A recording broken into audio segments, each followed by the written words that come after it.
Hello everyone, way to humanities में आपका हार्दिक स्वागत है। आज की वीडियो में हम कमलेश्वर जी की कहानी राजा निर्बंसिया का पहला भाग पढ़ने जा रहे हैं।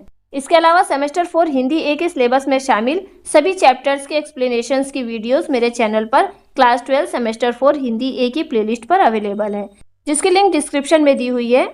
आप उस लिंक पर क्लिक करके उन वीडियोस को प्राप्त कर सकते हैं। कहानी को शुरू करने से पहले हम एक नज़र लेखक परिचय पर डालते हैं। कमलेश्वर जी हिंदी के बहुत ही बड़े और प्रभावशाली लेखक थे। उन्हें 20वीं सदी के सबसे महत्वपूर्ण लेखकों में गिना जाता है। उन्होंने सिर्फ कहानियां ही नहीं लिखी, बल्कि उपन्यास, पत्रकारिता और स्तंभ लेखन में भी अपना योगदान दिया। कमलेश्वर जी का लेखन कार्य केवल गंभीर साहित्य तक ही सीमित नहीं था, बल्कि उनके लेखन कार्य में समाज, राजनीति और आम लोगों की समस्याएं भी साफ साफ दिखाई देती हैं। उन्होंने मुंबई में टीवी पत्रकार के रूप में भी महत्वपूर्ण काम किया। कामगार विश्व नाम के कार्यक्रम के जरिए उन्होंने गरीबों और मजदूरों की परेशानियों को समाज के सामने रखा और उनकी आवाज बने। कुल मिलाकर कमलेश्वर जी एक ऐसे लेखक थे जिन्होंने साहित्य और पत्रकारिता दोनों के माध्यम से समाज की सच्चाई को सरल और प्रभावशाली ढंग से प्रस्तुत किया।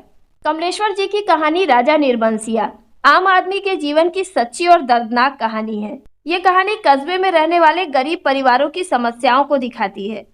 लेखक ने इसे रोचक बनाने के लिए दो कहानियों को एक साथ चलाया है। एक पुरानी लोक कथा है और दूसरी आधुनिक समय की कहानी है। पहली कहानी एक लोक कथा है, जिसमें एक राजा और रानी की कहानी को प्रस्तुत किया गया है जिनके कोई संतान नहीं है। उन्हें संतान न होने का बहुत दुख है। ये लोक कथा प्रतीक के रूप में सामने आती है और आधुनिक कहानी को समझाने में मदद करती है। दूसरी ओर हमारी मुख्य कहानी है, जिसके पात्र हैं जगपति और चंदा। वे दोनों गरीब हैं और संतान ना होने के कारण समाज में अपमान और मानसिक पीड़ा झेलते हैं। गरीबी और बेबसी के कारण उनके रिश्तों में तनाव आ जाता है। जगपति पैसा और सुख पाने के लिए अपने सिद्धांतों से समझौता करने लगता है, जबकि चंदा एक पत्नी और स्त्री के रूप में चुपचाप कष्ट सहती है। ये कहानी दिखाती है कि गरीबी, लालच और सामाजिक दबाव किस प्रकार से पति और पत्नी के मधुर संबंधों के बीच कड़वाहट पैदा कर देते हैं। संतान की चाहत में व्यक्ति कितना कमजोर और स्वार्थी हो सकता है, ये भी इस कहानी में साफ दिखाई देता है। इस प्रकार राजा निर्बंसिया कहानी के जरिए लेखक ने निम्न मध्यम वर्गीय परिवार के टूटते रिश्तों, आर्थिक मजबूरी और मानवीय संवेदनाओं को खोने की मार्मिक कहानी को प्रस्तुत किया है। ये था इस कहानी का मूल भाव। अब हम इस कहानी को विस्तार से पढ़ते हैं। एक राजा निर्बंसिया थे। माँ कहानी सुनाया करती थी।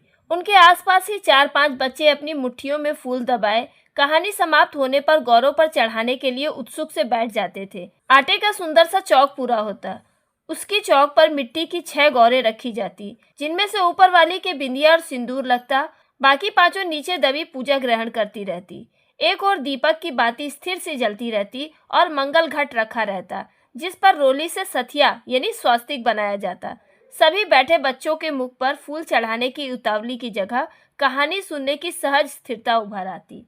यह अंश कहानी का आरंभिक भाग है। इस कहानी में लोक कथा और आधुनिक जीवन दोनों को एक साथ दिखाया गया है। सबसे पहले लेखक अपने बचपन की बातें याद करते हैं, जब उनकी माँ बच्चों को राजा निर्बंसिया की लोक कथा सुनाया करती थी। उस समय पूजा पाठ का माहौल होता था, चौक सजाई जाती थी, गौरें रखी जाती थी, दिया जलाया जाता था और मंगल घट होता था। बच्चों में फूल चढ़ाने का उतावलापन तो था ही, लेकिन कहानी सुनते समय वो बिल्कुल शांत हो जाते थे। माँ राजा निर्बंसिया की कहानी सुनाया करती थी, जिसके राज्य में बड़ी खुशहाली थी। सब लोग अपने काम में व्यस्त रहते थे।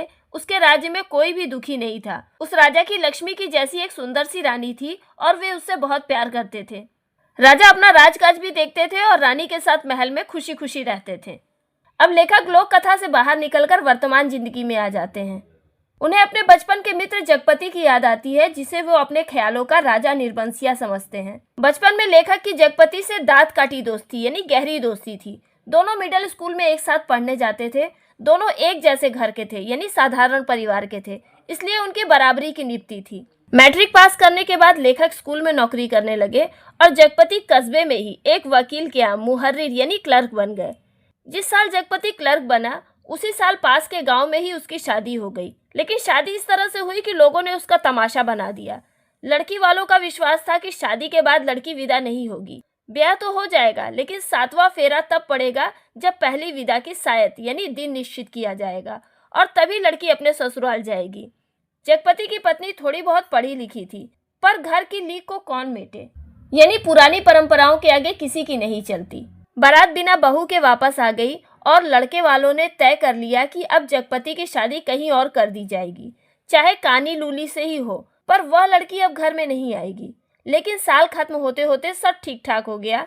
लड़की वालों ने माफी मांग ली और जगपति की पत्नी अपने ससुराल आ गई। दुल्हन के घर में आ जाने से जगपति को बहुत खुशी हुई। उसे ऐसा लगा कि जैसे उसे सब कुछ मिल गया। सास ने भी बहू की बलाइयां लेकर उसे घर की सारी चाबियां सौंप दी और घर गृहस्थी के बारे में समझा दिया। जगपति की माँ बहुत दिन से अपनी बहू के आने की आस लगाए बैठी थी। अब उसकी ये इच्छा पूरी हुई तो उसने आराम की सांस ली। अब वो पूजा पाठ में समय काटने लगी और दोपहर का समय दूसरों के घरों के आंगन में बिताने लगी। लेकिन उसे सांस का रोग था, इसलिए वो ज्यादा दिन तक जीवित न रह सकी। अपने अंतिम समय में उसने चंदा को अपने पास बुलाकर समझाया कि उसने जगपति को बड़े लाड प्यार से पाला है। जब से चंदा के ससुर यानी जगपति के पिता की मौत हुई, तब से उसकी माँ उसकी छोटी छोटी जिद को भी पूरा करती आ रही है और अब उसे जगपति का ध्यान रखना है। जगपति की माँ ने चंदा को यह भी बताया कि जब से जगपति कुछ काम करने लायक हुआ है, तब से वो उसके रिश्तेदारों की आंखों में गड़ने लगा है। चंदा के पिता ने नादानी में उसे विदा नहीं किया। इसके कारण उसके देवर और जेठ, जो कि उसके दुश्मन बने हुए हैं, उन्हें मौका मिल गया। उन्होंने तुमार खड़ा कर दिया, अर्थात तमाशा बना दिया कि अब दुल्हन को विदा कराने का मतलब है कि अपनी नाक कटवाना, इसलिए दुल्हन को विदा ना कराया जाए। जगपति का ब्याह होने से उन लोगों की छाती पर सांप लौटने लगा। मतलब वे नहीं चाहते थे कि जगपति का ब्याह हो। उन्होंने सोचा था कि घर की इज्जत रखने की आड़ में वो रंग में भंग कर देंगे, लेकिन अब उसके घर की लाज चंदा के हाथों में है। यदि आज उसके ससुर जीवित होते तो ऐसा नहीं होता। ये कहते कहते माँ की आंखों में आंसू आ गए और वो जगपति की देखभाल की जिम्मेदारी चंदा को सौंपकर मर गई। जगपति की माँ का एक अरमान था कि जगपति की संतान हो। उन्होंने 4 साल इंतजार किया, तब पर भी वो जगपति की संतान को अपनी गोद में ना खिला पाई। चंदा ने भी ये सोचकर सब्र कर लिया कि उसे अपने पति के रूप में कुल देवता का अंश प्राप्त हुआ है, इसलिए उसे जिंदगी भर अपने पति की ही सेवा करनी है। उस घर में उसे अपनापन और स्नेह महसूस होता था। उसे घर की अंधेरी एकांत कोठरी में शांति महसूस होती थी। उसे घर की हर चीज, दरवाजे की कुंडी की खनक, दरवाजे की चरमराहट की आवाज, वह हर एक चीज से परिचित हो चुकी थी। अब लेखक फिर से लोक कथा की ओर आते हैं। माँ कहानी सुनाती है कि एक रोज राजा शिकार खेलने को गए हुए थे। राजा जब भी शिकार खेलने जाते थे तो 7वें रोज जरूर महल में लौट आते थे, लेकिन इस बार 7वां दिन निकल गया और राजा लौटकर नहीं आए तो रानी को बड़ी चिंता होने लगी। रानी मंत्री को साथ लेकर राजा को खोजने निकल पड़ी। ऐसी ही घटना जगपति की जिंदगी में भी होती है। एक बार जगपति को अपनी रिश्तेदारी में एक शादी में जाना पड़ा था। उनके दूर के रिश्ते के भाई दयाराम की शादी थी। वह चंदा को ये कहकर जाता है कि 10वें दिन वो जरूर वापस आ जाएगा, लेकिन 6वें ही दिन खबर मिलती है कि बारात घर लौटने पर दयाराम के घर पर डाका पड़ गया। किसी मुखबिर यानी जासूस ने डाकुओं को सारी खबर पहुंचा दी थी कि लड़की वालों ने दयाराम को बहुत सारा सोना चांदी दिया है। आखिर पुश्तैनी जमींदार की इकलौती लड़की जो थी। उस दिन घर आए मेहमान लगभग जा चुके थे। दूसरे रोज जगपति भी जाने ही वाला था, लेकिन उसी रात को डाका पड़ा। जवान आदमी भला खून मानता है। जब डाकुओं ने गोलियां चलाई तो सभी लोग डर गए थे, लेकिन जगपति और दयाराम ने हिम्मत से काम लिया और हाथ में लाठियां उठा ली। घर में कोहराम यानी तहलका मच गया और फिर सन्नाटा छा गया। डाकू लोग लगातार गोलियां चला रहे थे। बाहर का दरवाजा टूट चुका था, लेकिन फिर भी जगपति ने हिम्मत नहीं हारी और उनके सामने चिल्लाया, ये हवाई बंदूकें इन ठेल पिलाई लाठियों का मुकाबला नहीं कर पाएंगी जवानों। लेकिन डाकुओं के वार से दरवाजे टूटते रहे और अंत में एक गोली जगपति की जांघ को पार करती हुई निकल गई। दूसरी जांघ के ऊपर कूल्हे में समाकर रह गई, जिसके कारण जगपति गंभीर रूप से घायल हो गया। चंदा रोती बिलखती और मन्नतें मांगती हुई जब वहां पहुंची तो जगपति अस्पताल में भर्ती हो चुका था। दयाराम को थोड़ी सी ही चोट आई थी, इसलिए उसे अस्पताल से छुट्टी मिल गई थी। जगपति की देखभाल के लिए वहीं अस्पताल में मरीजों के रिश्तेदारों के लिए कोठरियां बनी हुई थी। उसी में चंदा को भी रहना पड़ा। कस्बे के अस्पताल से दयाराम का गांव 4 कोस की दूरी पर था। दूसरे तीसरे दिन वहां से लोग आते जाते रहते थे और जरूरत का सामान पहुंचा दिया करते थे। लेकिन धीरे धीरे उन लोगों ने भी खबर लेना छोड़ दिया। जगपति का घाव बहुत ही गहरा था। वो एक दिन में ठीक होने वाला नहीं था। उसके जांघ की हड्डी भी चटक गई थी और कूल्हे में ऑपरेशन के कारण 6 इंच का गहरा घाव था। वह कस्बे का एक साधारण सा अस्पताल था। वहां पे मरीजों की देखभाल कंपाउंडर ही किया करते थे। बड़े डॉक्टर तो सिर्फ नाम के लिए थे, जो सिर्फ बड़े बड़े आदमियों की देखभाल करते थे। छोटे लोगों के लिए यानी गरीब लोगों के लिए तो कंपाउंडर साहब ही भगवान होते थे। उस अस्पताल में मरीजों की देखभाल करने वाले रिश्तेदारों का खाने पीने का प्रबंध करने से लेकर मरीज की नब्ज देखने तक का काम भी कंपाउंडर ही किया करते थे। वो अस्पताल एक छोटी सी इमारत में ही बना हुआ था, जहां पर रोगियों के लिए सिर्फ 6 या 7 खाटें थी। मरीजों के कमरे के पास में ही दवा बनाने का कमरा भी था। उसी में एक और आराम कुर्सी थी और एक छोटी सी मेज थी। उसी कुर्सी पर कभी कभार बड़े डॉक्टर भी आकर बैठा करते थे, नहीं तो बचन सिंह नाम का कंपाउंडर ही वहां पर रहा करता था। अस्पताल में या तो फौजदारी के शहीद आते थे या फिर वे लोग आते थे जो कि गिरकर अपने हाथ पैर तोड़ लेते थे। 6 महीने में कभी कभार कोई औरत दिख जाती थी। ऐसा लगता था जैसे कि उन्हें कोई रोग ही नहीं होता था, क्योंकि उस समय अस्पतालों में औरतों को नहीं भेजा जाता था। जब घर में कोई औरत बीमार पड़ती थी तो उसके घर वाले ही डॉक्टर को उसका हाल बताकर 8-10 दिनों की दवा एक साथ ले जाते थे, और उसके बाद वो जिंदा बची कि मरी, इसकी कोई खबर तक नहीं मिलती थी। ये वाकई उस समय के लोगों की औरतों के प्रति मानसिकता को दिखाता है। उस दिन कंपाउंडर बचन सिंह जगपति के घाव की पट्टी बदलने आता है, लेकिन पट्टी को इतनी लापरवाही से खोलता है जैसे कि वह गलत बांधी गई पगड़ी को ठीक से बांधने के लिए खोल रहा हो। चंदा उसकी कुर्सी के पास ही सांस रोककर खड़ी थी। वह दूसरे रोगियों से बात भी कर रहा था, साथ ही साथ वो पट्टी खोलने का काम भी कर रहा था। पट्टी एक जगह पर खून से चिपक गई थी। बचन सिंह उसे जोर से खोल देता है, जिसकी वजह से जगपति को बहुत तेज दर्द होता है और वो दर्द के कारण चिल्ला उठता है। ये देखकर चंदा के मुख से भी चीख निकल आती है। बचन सिंह सावधान होकर चंदा की ओर देखता है। वह अपनी धोती का पल्ला अपने मुंह में खोसे हुए अपनी डर से भरी हुई आवाज को दबाने की कोशिश कर रही थी। दर्द के कारण जगपति मछली के समान तड़पने लगता है। यह देखकर बचन सिंह की उंगलियां थोड़ी सी कांप जाती हैं। तभी चंदा की आंखों से टप टप आंसू निकलने लगते हैं, जो कि बचन सिंह की बाह पर जा गिरते हैं। यह देखकर बचन सिंह के दिल में एक सिहरन सी पैदा होती है और उसके हाथों की अभ्यस्त निठुराई को जैसे किसी मानवीय कोमलता ने धीरे से छू दिया हो। आहो कराहो, दर्द भरी चीखों और चटकते शरीर के जिस वातावरण में रहते हुए भी वह बिल्कुल अलग रहता था। फोड़ों को पके आम सा दबा देता था, खाल को आलू सा छील देता था। बचन सिंह हर समय दर्द, चीख पुकार और खून के बीच रहता था, इसलिए उसे अब इन सब चीजों की आदत हो गई थी। वह इस दर्द के एहसास को पूरी तरह से भूल गया था, लेकिन चंदा की आंखों से निकलने वाले आंसू उसके दिल को छू जाते हैं और फिर वह पट्टी को बड़ी ही सावधानी से धीरे धीरे और पानी लगाकर खोलने लगता है, इस तरह से जैसे कि वो किसी बच्चे को संभाल रहा हो। फिर वो चंदा की ओर धीरे से निगाह उठाकर देखते हुए कहता है कि ऐसे दर्द में रोगी की हिम्मत टूट ही जाती है।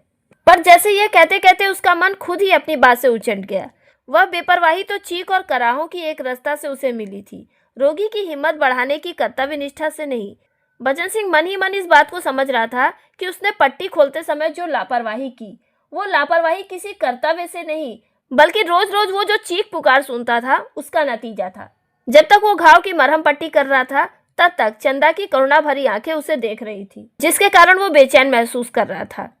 हाथ धोते समय बचन सिंह चंदा की चूड़ियों से भरी हुई कलाइयों को बेझिझक देख रहा था। उसे ऐसा लग रहा था जैसे कि वो उससे अपनी खुशी मांग रही थी। चंदा पानी डालती जा रही थी और बचन सिंह हाथ धोते धोते उसकी कलाइयों, हथेलियों और पैरों को देख रहा था। ये पंक्ति बताती है कि बचन सिंह के मन में चंदा के प्रति सहानुभूति के साथ साथ एक आकर्षण भी पैदा हो रहा था। दवा खाने की ओर जाते हुए उसने चंदा को हाथ के इशारे से बुलाकर कहा, दिल छोटा मत करना, जांग का घाव तो 10 रोज में भर जाएगा, लेकिन कूल्हे का घाव भरने में कुछ दिन लगेंगे। वह उसे अच्छी सी दवाई देगा, ऐसी दवा देगा जो कि मुर्दे को भी चंगा कर दे। लेकिन वे दवाएं उसके अस्पताल में नहीं आती, फिर भी वह उन दवाओं का इंतजाम करने की कोशिश करेगा। तब चंदा उससे पूछती है कि क्या किसी दूसरे अस्पताल से वो दवाइयाँ नहीं लाई जा सकती। तब बचन सिंह कहता है कि दवाइयाँ तो आ सकती हैं, लेकिन इसके लिए मरीज को अपना पैसा खर्च करना पड़ता है।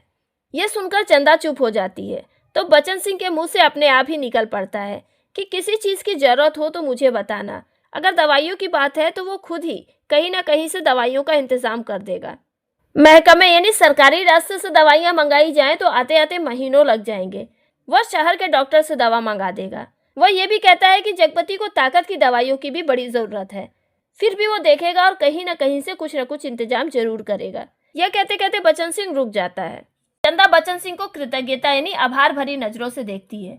उसे ऐसा लगता है जैसे तेज आंधी में उड़ते हुए पत्ते को एक सहारा मिल गया हो। वह जगपति की खाट के पास आकर बैठ जाती है। वह उसकी हथेली को प्यार से सहलाने लगती है और नाखूनों को अपने पोरों से दबाती है। ये पंक्ति चंदा की जगपति के प्रति प्रेम और चिंता की भावना को प्रकट करती है। धीरे धीरे बाहर अंधेरा बढ़ जाता है। बचन सिंह तेल की एक लालटेन लेकर आता है और मरीजों के कमरे के एक कोने में रख देता है। चंदा जगपति की कलाई को दबाते हुए धीरे से कहती है, कंपाउंडर साहब कह रहे थे, और इतना कहकर वो जगपति का ध्यान अपनी ओर आकर्षित करती है और चुप हो जाती है। जगपति पूछता है, क्या कह रहे थे? चंदा कहती है कि उसके लिए कुछ ताकत की दवाइयां जरूरी है। जगपति कहता है, हाँ मैं जानता हूँ। चंदा आगे कुछ कहना चाहती है लेकिन जगपति उसे रोक देता है। वह उससे कहता है कि चादर के बराबर ही पांव फैलाया जा सकता है, उनकी हैसियत उन दवाओं को खरीदने की नहीं है। तब चंदा कहती है कि औकात आदमी की देखी जाती है, पैसे की नहीं। लेकिन जगपति चंदा की बात को टाल देता है और कहता है, देखा जाएगा। चंदा कहती है कि वो कंपाउंडर साहब से बात करेगी तो वो दवाओं का कोई ना कोई इंतजाम कर देंगे। तब जगपति चंदा से कहता है कि नहीं, उधार खाते से उसका इलाज नहीं होगा, भले ही 4 दिन ज्यादा क्यों ना लग जाए, लेकिन वो उधार की दवाएं नहीं खाएगा। चंदा इसका विरोध करना चाहती है लेकिन जगपति फिर से उसकी बात को टाल देता है और कहता है कि वह नहीं जानती, कर्ज लेना कोढ़ के रोग के समान होता है, जो कि एक बार शरीर को लग जाए तो शरीर के साथ साथ मन को भी वो गला देता है। चंदा कुछ कहना चाहती है लेकिन फिर वो रुक जाती है। जगपति भी अपनी बात पर अड़ा रहा और दूसरी ओर मुंह घुमाकर लेट गया। तीसरे दिन जगपति के सिरहाने पे बहुत सारी ताकत की दवाइयां रखी थी और जिस कोठरी में चंदा ठहरी थी उस कोठरी में उसके लेटने के लिए एक खाट भी बिछ गई थी। जब चंदा जगपति के पास आई तो उसके चेहरे पर उसकी मानसिक पीड़ा साफ दिखाई दे रही थी। ऐसा लग रहा था जैसे कि वो अपनी बीमारी से लड़ने के अलावा अपनी आत्मा से भी लड़ रहा है। वह चंदा की नादानी और स्नेह में भी उलझा हुआ था और जिसने उसके ऊपर दया की है उसके एहसान के तले भी वो दब रहा था। अर्थात जगपति अपनी बीमारी से नहीं बल्कि अपने आत्मसम्मान, चंदा के प्रेम और दूसरों की मदद से भी संघर्ष कर रहा था। ये सब देखकर चंदा सह नहीं पाती है, उसे बहुत दुख होता है। उसके मन में आता है कि वो कह दे कि क्या आज तक तुमने कभी किसी से उधार पैसे नहीं लिए, पर वह तो खुद तुमने लिए थे और तुम्हें मेरे सामने स्वीकार नहीं करना पड़ा था, इसलिए लेते झिझक नहीं लगी, पर आज मेरे सामने उसे स्वीकार करते तुम्हारा झूठा पौरुष तिल मिलाकर जाग पड़ा है। चंदा सोचती है कि जगपति खुद भी कभी पैसे उधार ले चुका है, लेकिन आज उसके सामने इस बात को स्वीकार करना उसके झूठे पुरुष अभिमान को ठेस पहुंचा रहा था।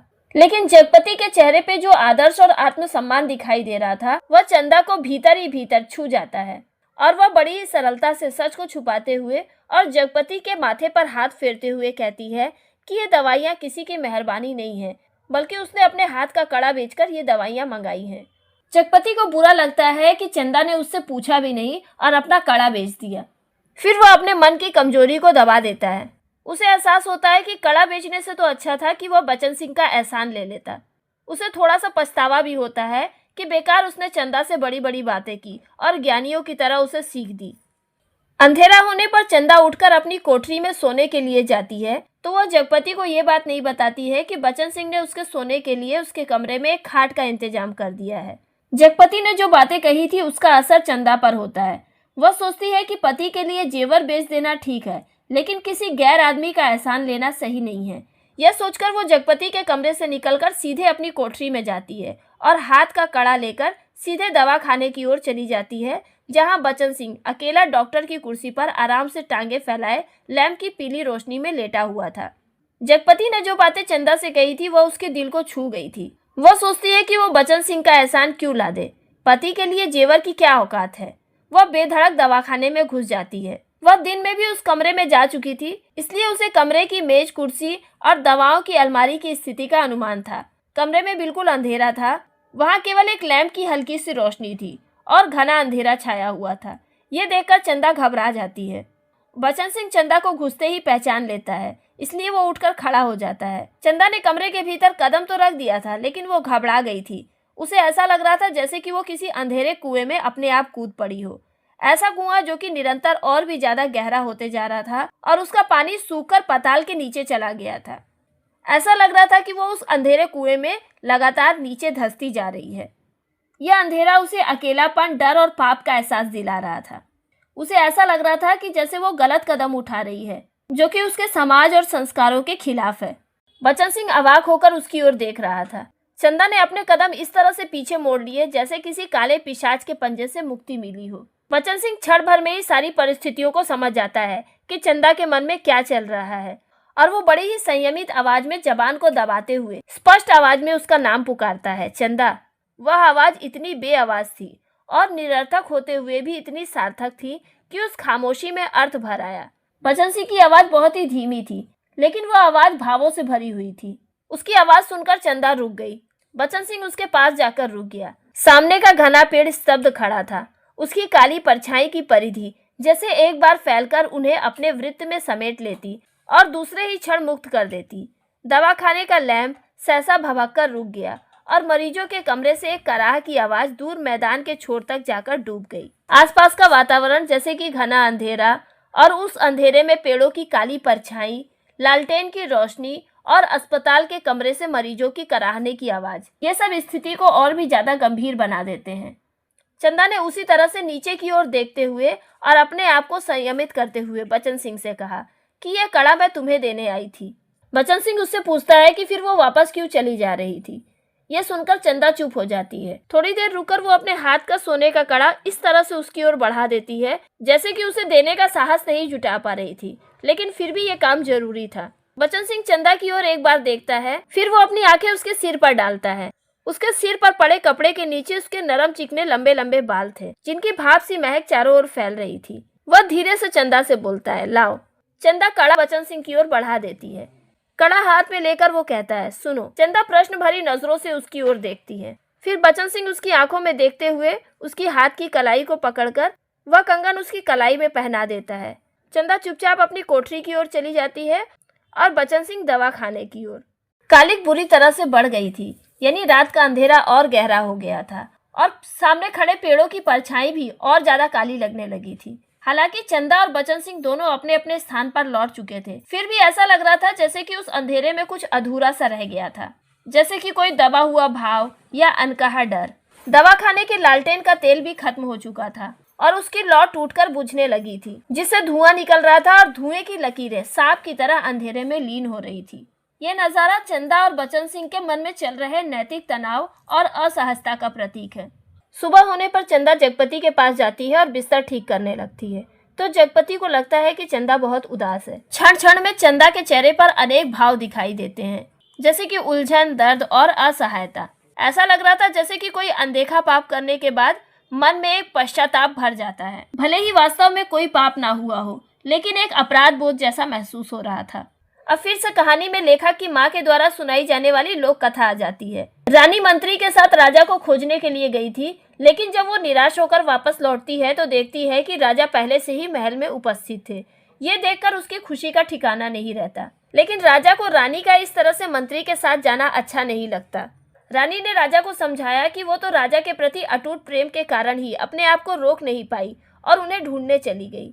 राजा रानी एक दूसरे को बहुत चाहते थे। दोनों के दिलों में एक बात शूल सी गढ़ती रहती है कि उनके कोई संतान नहीं थी। राजवंश का दीपक बुझने जा रहा था। संतान के अभाव के कारण उनका लोक परलोक बिगड़ा जा रहा था और कुल की मर्यादा नष्ट होने की शंका बढ़ती जा रही थी।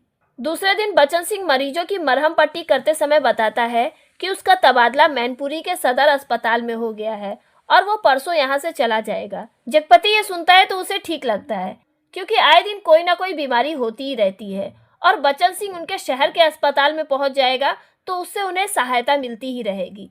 आखिर वो ठीक तो हो ही जाएगा और मैनपुरी के अलावा कहाँ जाएगा। लेकिन दूसरे ही क्षण उसे अपने दिल पर एक भारी सा बोझ महसूस होने लगता है। पता नहीं क्यों चंदा के अस्तित्व का ध्यान आते ही उसे इस सूचना में कुछ ऐसे नुकीले कांटे दिखाई देने लगे जो उसके शरीर में किसी भी समय चुभ सकते थे, जरा सा बेखबर होने पर बीन सकते थे। और तब उसे अपने सामने आदमी के अधिकार की लक्ष्मण रेखाएं धुएं की लकीर की तरह कांपकर मिटने लगी और मन में छुपे संदेह के राक्षस बाना बदल योगी के रूप में घूमने लगे। चंदा का ख्याल आते ही जगपति को एक अजीब सा डर लगने लगा और उसके मन में शक पैदा होने लगा। उसके भीतर अपनी पत्नी के प्रति अपने अधिकार और मर्यादा की सीमाएं डगमगाने लगी और उसके मन में संदेह छुपे हुए राक्षस के समान घूमने लगा। 15-20 दिन के बाद जगपति की हालत सुधर गई तो चंदा उसे लेकर घर लौट आई। जगपति फिर से चलने फिरने लगा। घर का ताला जब खोला तो रात हो चुकी थी और फिर उनकी गली में तो शाम से ही अंधेरा हो जाता था। गली में आते ही उन्हें ऐसा लगा जैसे कि वे वनवास काटकर अपने घर वापस लौटे हों। गली का जीवन फिर से दिखाई देने लगा। नुक्कड़ पर जमुना सुनार की दुकान थी, जिसके दरवाजे से लालटेन की रोशनी दिखाई दे रही थी और कच्ची तंबाकू का धुआं गली के मुहाने पर बुरी तरह से भर गया था। सामने ही मुंशी जी अपनी जिंगला खटिया के गड्ढे में कुप्पी के मध्यम प्रकाश में खसरा खतौनी बिछाए मिजान लगाने में मशगूल थे। सामने ही मुंशी जी अपनी खटिया पे बैठकर हल्की रोशनी में ही हिसाब किताब करने में व्यस्त थे। जब जगपति ने अपने घर का दरवाजा खोला तो अंधेरे में उसकी चाची ने अपने जंगले से देखा और वहीं बैठे बैठे अपने घर के भीतर ही ऐलान कर दिया, राजा निर्बंसिया अस्पताल से लौट आए, कुलमा भी आई है। यहाँ पर जगपति की चाची व्यंग करते हुए जगपति की तुलना राजा निर्बंसिया से करती है और कहती है कि राजा निर्बंसिया अस्पताल से लौट आए हैं और उनके साथ कुलमा भी आई है। चाची के इन शब्दों को सुनकर जगपति अपने घर के अंधेरे बरोठे यानी बैठक में घुसते ही थक कर बैठ जाता है और झुंझलाकर चंदा से कहता है कि क्या वो अंधेरे में उसका हाथ पांव तोड़वाना चाहती है, भीतर जाकर लालटेन जलाकर क्यों नहीं ले आती। इस पर चंदा कहती है कि शायद तेल नहीं होगा, इस वक्त ऐसे ही काम चला लेते हैं। जगपति उससे गुस्से में कहता है कि तुम्हारे कभी कुछ नहीं होगा, न तेल न कुछ और। ये कहते कहते वो एकदम चुप हो जाता है, लेकिन ये बात चंदा के मन में गहरी चोट कर जाती है। यह बात कहकर जगपति ने उसके व्यर्थ मातृत्व पर गहरी चोट कर दी थी। दोनों खामोश हो जाते हैं और बिना एक भी बात किए अंदर चले जाते हैं। रात के बढ़ते सन्नाटे में दोनों के सामने दो बातें थी।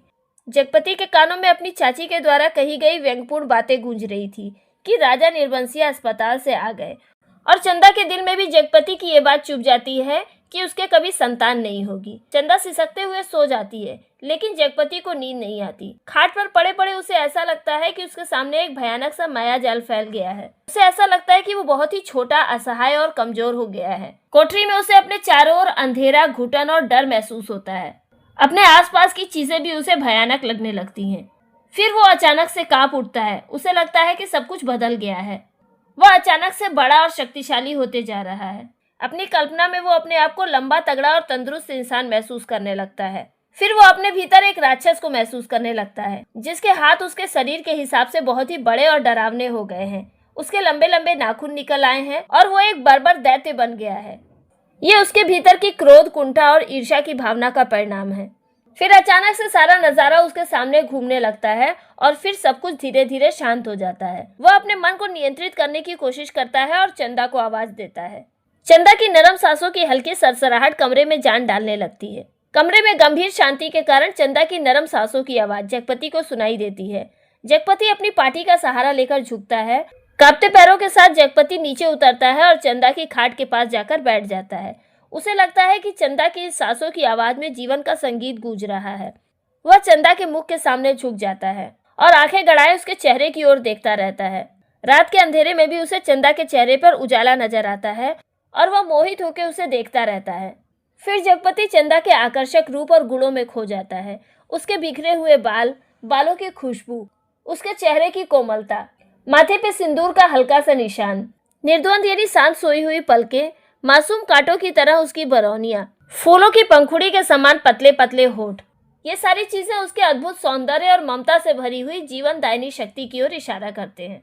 जगपति चंदा के इस आकर्षक रूप सौंदर्य को देखता है तो उसके अंदर ममता की भावना भर जाती है और उसके मुख से उसके लिए बच्ची शब्द निकल पड़ता है। फिर वह डरते डरते उसके बालों की एक लट को बड़े ही ध्यान से अपने हथेली पे रख लेता है और उंगली से उस पर जैसे लकीरें खींचता है। उसे ऐसा लगता है जैसे कि कोई बच्चा उसकी गोद में आने की इच्छा लेकर थककर सो गया है। यह भाव उसकी संतान की अधूरी चाह को दिखाता है। जगपति चंदा के सिर को अपने दोनों हथेलियों में ले लेना चाहता है, तभी उसकी उंगलियों से कोई सख्त चीज टकरा जाती है। वह चौंक कर सावधान हो जाता है। वह बड़ी ही सावधानी से चंदा के सिर के नीचे टटोलता है। उसके हाथ में एक रुमाल आता है जिसमें कुछ बंधा हुआ था। वह सावधानी से जमीन पर बैठ जाता है और उस रुमाल को अंधेरे में खोलता है। रुमाल खोलते ही उसे बड़ा झटका लगता है, क्योंकि उस रुमाल के अंदर चंदा के दोनों कड़े थे, जिसके बारे में चंदा ने उसे बताया था कि उन कड़ों को बेचकर ही उसने जगपति की दवाइयां मंगाई हैं। जगपति को ऐसा महसूस होता है जैसे उसके जीवन में सब कुछ टुकड़े टुकड़े होकर बिखरने लगा है। वो सोचता है कि ये कड़े बेचकर तो चंदा उसका इलाज कर रही थी। वे सब दवाइयाँ और ताकत के टॉनिक। उसी ने तो कहा था कि ये दवाइयाँ किसी की मेहरबानी नहीं है, बल्कि उसने हाथ के कड़े को बेच दिया है। ये सब सोचकर उसका गला बुरी तरह से सूख जाता है। वो सोचता है कि वो चंदा को एक बार उठाकर इसके बारे में पूछे, लेकिन उसके शरीर में अब हिम्मत नहीं बचती है। वह खुद को संभालते हुए उन कड़ों को फिर से उसी रुमाल में लपेटकर उसी जगह पर रख देता है और फिर अपनी खाट पर जाकर सोने की कोशिश करता है। उसे लगता है कि चंदा ने उससे झूठ बोला, लेकिन क्यों? आज तक उसने कड़े छुपा कर रखे। उसने उसके साथ ऐसा बुरा व्यवहार क्यों किया? ये सोचकर उसका दिल भारी होने लगता है।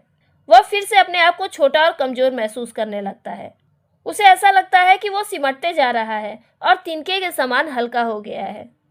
तो यहीं पर कमलेश्वर जी की कहानी राजा निर्बंसिया का पहला भाग खत्म होता है। उम्मीद करती हूँ कि इस वीडियो के जरिए आप यहाँ तक की कहानी को बहुत ही अच्छी तरह से समझ गए होंगे। इसके आगे की कहानी को हम अगली वीडियो राजा निर्बंसिया भाग 2 में पढ़ेंगे। वीडियो पसंद आई हो तो इसे लाइक कीजिएगा और अपने विचारों को कमेंट कीजिएगा। जल्दी मिलते हैं अगली वीडियो में इस चैप्टर के सेकंड पार्ट के साथ।